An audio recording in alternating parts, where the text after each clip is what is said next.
Annelida adalah kelompok hewan dengan bentuk tubuh seperti susunan cincin, gelang-gelang, atau ruas-ruas.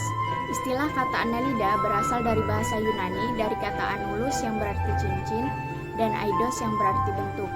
Annelida adalah cacing dengan tubuh bersegmen, tripoblastik dengan rongga tubuh sejati atau hewan selomata dan bernapas melalui kulitnya. Terdapat sekitar 15.000 spesies Annelida dengan panjang tubuh 1 mm sampai 3 meter. Filum Annelida sendiri hidup di air tawar, air laut, dan juga hidup di tanah. Umumnya Annelida hidup secara bebas meskipun ada yang bersifat parasit. Annelida mempunyai ciri-ciri atau karakteristik antara lain yaitu yang pertama, memiliki tubuh bersegmen atau beruas-ruas yang mirip dengan cincin dan memiliki otot. Lalu bersifat tripoblastik selomata, simetri bilateral, dan metameri. Lalu mempunyai sistem pencernaan yang sempurna, diantaranya melalui mulut, kerongkongan, perut, otot, tembolok, usus, dan anus. Selanjutnya tubuh cacing dilapisi dengan kutikula tipis dan lembab. Lalu sistem respirasinya melalui permukaan kulit dan berlangsung secara difusi.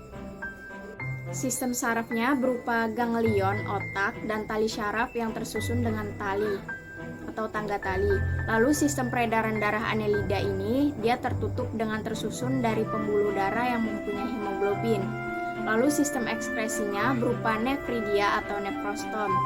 Dengan sifat kelamin Annelida adalah hermaprodit, jadi sistem reproduksinya ini secara generatif dengan cara konjugasi dan secara vegetatif, yaitu dengan fragmentasi atau generasi, di mana penelitian tersebut mempunyai daya regenerasi yang tinggi.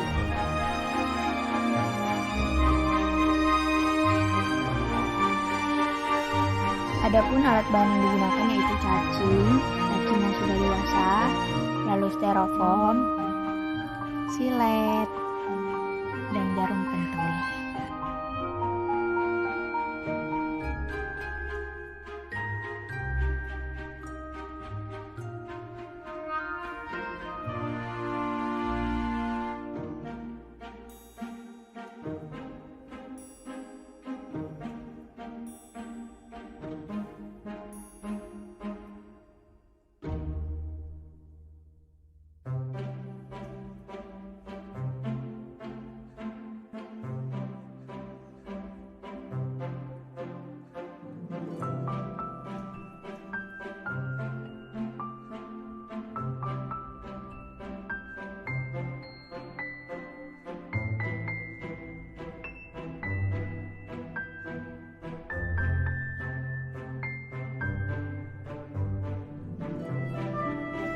Berdasarkan hasil dari pengamatan cacing yang saya dapat dilihat di situ terdapat epitelium yang berfungsi sebagai organ kelamin sekunder pada cacing tanah yang mengekspresikan lendir yang berguna untuk menyelubungi perlekatan cacing pertama dengan pasangannya dan melindungi serta melancarkan jalannya spermatozoa pada saat kopulasi serta membentuk dinding kokon.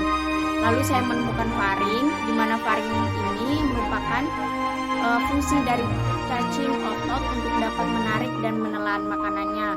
Lalu saya menemukan esophagus atau kerongkongan, yaitu sebuah saluran sempit yang berfungsi untuk menghubungkan faring dengan tembolok. Lalu terdapat usus. Nah, disinilah pencernaan makanan berlangsung dan penyerapan sari-sari makanan.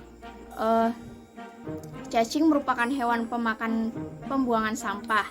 Makanan ini masuk ke dalam mulut bersama butiran-butiran tanah. Butiran-butiran tanah inilah yang membantu dalam proses pencernaan pada cacing.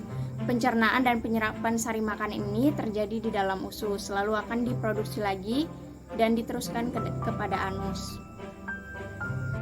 Dari hasil pengamatan cacing yang telah saya bedah, sangat sedikit bagian-bagian organ tubuh dalam yang ditemukan karena cacing yang saya gunakan sendiri itu masih muda dan sangat kecil sehingga bagian-bagian tubuhnya banyak yang